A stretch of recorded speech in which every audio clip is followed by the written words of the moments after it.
AFRA is the International Center for Black Women's Perspectives. It is an organization of black women from all over the world with headquarters in Vienna, Austria. One of the highlights of AFRA's activities so far has been the initiation of the first Black European Women's Congress, which took place in Vienna 2007 and led to the launching of the Black European Women's Internet portal, BURNET, and the creation of the Black European Women's Council.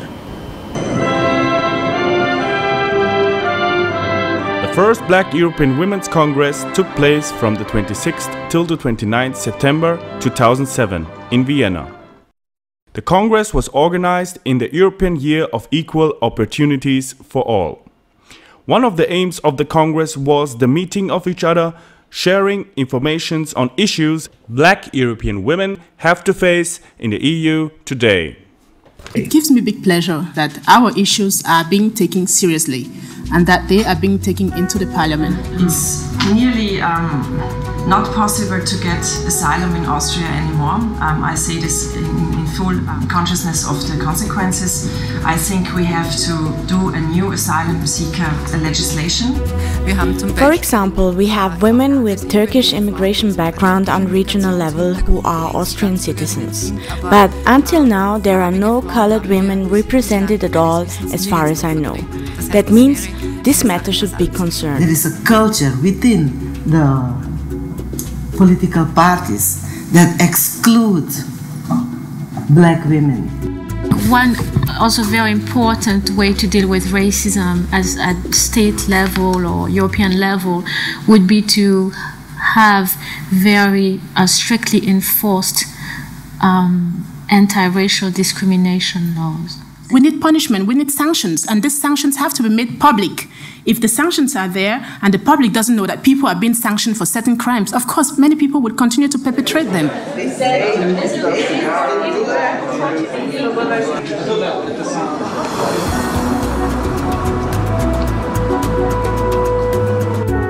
The rest of the participants from various EU countries arrived very early in the morning and couldn't wait to see their sisters and for the Congress to finally begin. I think it's very important. Again, as black women, we play a key role in bringing up children, socializing them, and also giving support, to black men who also go through difficult times because they are black men. So, I think it's very important that we get together, share our experiences, and again, develop, I hope, a platform for actions, on a global level. It's my single pleasure to welcome all of you here to the first Black European Women's Congress. I will try to name the problem by its name. We are talking here about racism and discrimination. Monday I was in Warsaw, Tuesday I was in Brussels, and it's great to be here. And it's wonderful not to be a minority, either in the case of gender or in the case of race. To be a role model, it is a big responsibility because we're all human. You don't want to let people down. But on the other hand, the positive is it's quite nice to think that you can motivate people to continue the very good work that they're doing. If you should go to Eurostat and you say to them how many women are in the EU, what proportion they make in the EU population, they will come back to you right away. If you say to them, well, how many black women are EU citizens? What proportion are there in the EU? What proportion are there of women? They cannot answer. They do not have the information. When they talk about women, they don't talk about black women. If they say women, they think about white women. And the thing is, you can't have equality between women and men if you don't have equality between black and white. When people are discriminated, they just can get help when they know what about their rights. The fundamental rights of the people of the European Union are based on the Article 13 of the European Treaty. It's not allowed any discrimination in the case of races, religion, sex, sexual orientation. The Vienna Social Democrats and Sandra Frauenberger as Executive City Councillor in general have repeatedly and explicitly demanded a reform of the current Immigration Act. During the first day of the Congress, the children had to take a break. while the mothers were debating on the black children's future in the European Union. We often behave like inferior people because we've been convinced that we are inferior people. We should push for multiculturalism, which is what? Which is the coexistence of different cultures within the same space. 3 years ago, I published my first book titled Reine d'Afrique, héroïne de la diaspora noire. That can be translated by Queen of Africa. The German translation of my book, published in this year by a German publisher, Peter Hammer Verlag. They took my book, they keep my name, they keep the title of my book, and they write everything false in my book. They cut 80% of what I've written. We collect data. Go out there, write down your testimonies, write down your experiences, put your epistemologies together, collect the data so that our children's children are not reinventing our existence. When I came to Austria, I realized that if I don't fight to get my rights, no one would give me my rights. No people give away privileges just free like that. So we have to fight to get privileges, to get rights, and this is the reason why I chose to fight for the cause of black women. On the second day of the Congress, working groups were organized, for registered participants only, in this case black women. The others had to make space to let the women operate by themselves. Leah Sempa-Mtawi, and I'm from Sweden, originally from Uganda. My name is Marissa Logo. I'm originally from Brazil. I'm originally of Afro-Caribbean American descent.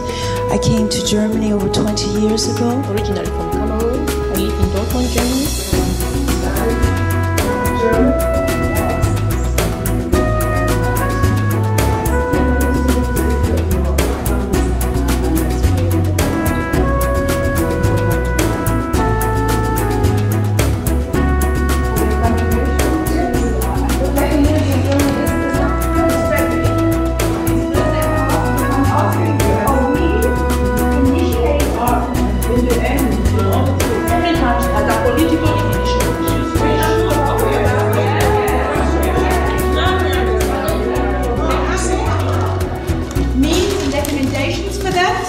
Educational tools for empowerment and participation and decision-making for women. The research on negative impact of racism to be included in nationally accessible databases. We decided to put down a recommendation for affirmative actions. We, as black women, face not only racism, we are constantly dealing with what we are not. That we lack our own people, that we can say, oh, Salome is a doctor, or somebody else is a lawyer, that we have them in our own countries. In their identity of some sexual orientation, but more importantly, honesty. Honesty with ourselves. We need to understand the power of our visibility. We are different, and there's something to be said to being the only one. It's a burden sometimes, but it is also a tremendous access to other things. We want to use this blackness that has been so negative. We want to use it positively. We, as representatives of organizations, it's black women's organizations across Europe that join together in this umbrella body.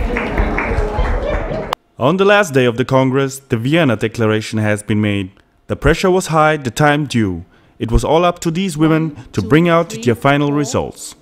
No, then we can see if there is need for the discussion. So we are going to move to the third recommendation, or the third demand recommendation. Black women doesn't define us. You usually have to follow a policy line. And that is a fact of life. If you join a political party, you may agree with 90% of what's said.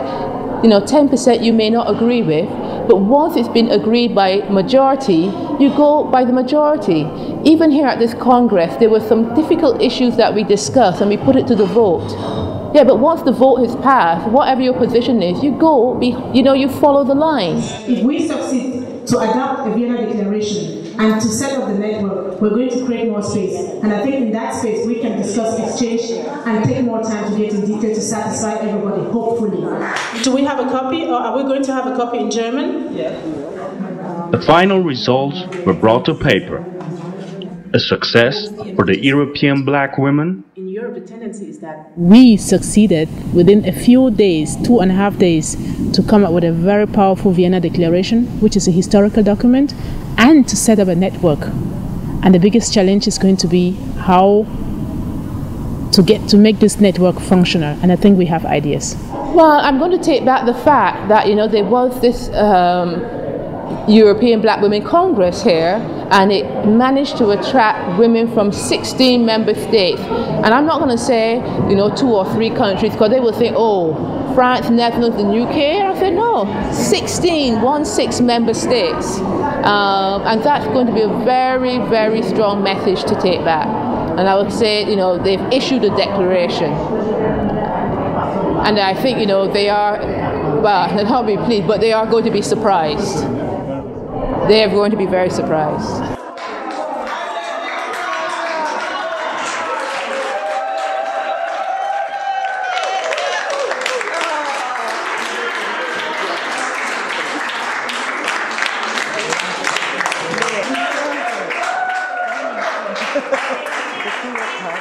Come join the network and let us know about your qualities, because that's what we need.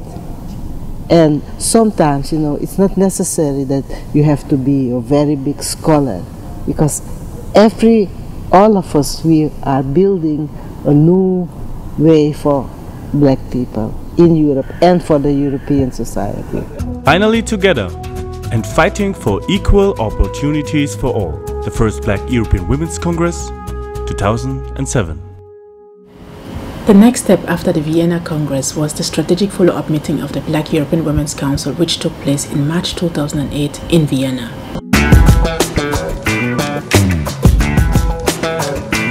Very welcome here on behalf of both the European Parliament Information Office and the European Commission representation. It is a pleasure for us to have you here in Vienna. It's the year 2008. It's actually the European Year for Intercultural Dialogue. And so it's the perfect opportunity to launch such an organization. There's a lot to talk about equality and anti-discrimination and the rights of European citizens, which is fantastic.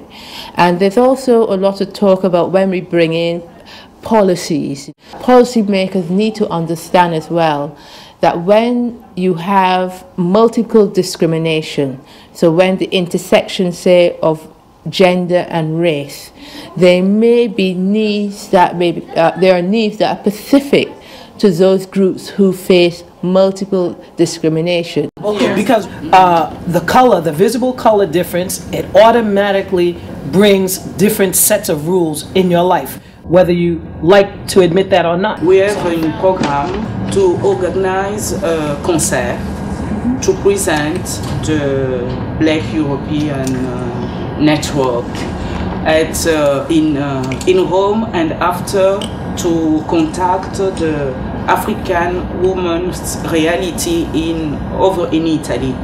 So the program is very important.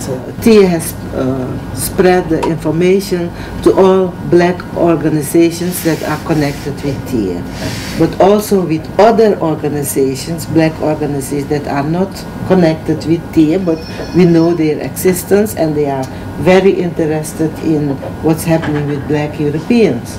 You know, America has a large immigrant population. I mean, America is built on immigration, but even recently we hear in the press about immigrant Mexicans, even Muslims. So the issues are very similar. I think where the difference comes in is in how we deal with them. I think that Americans are much more open, and we have the dialogue, you know, we're also more accepting as well. The Black European, I found amongst Greeks some of the ones that I had this discussion with, and even the ones that I thought were most enlightened, they sort of felt